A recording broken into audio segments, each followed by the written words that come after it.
गृहमन्त्रीको राजीनामाको माग छ, अर्को छानबिन समिति गठन होस् भन्ने माग छ।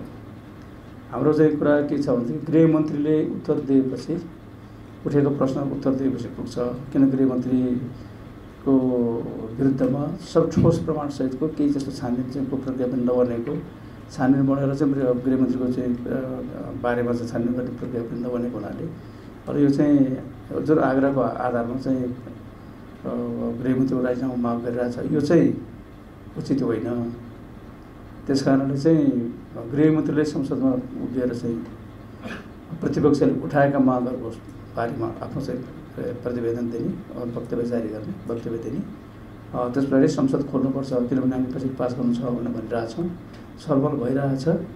अस्ति 3 ठुला दलका नेताजीहरूको बिचमा पनि एक खालको छलफल भएको छ। सम्भवतः आज भोलि यो चाहिँ समस्याको समाधान हुन्छ भन्ने विश्वास छ।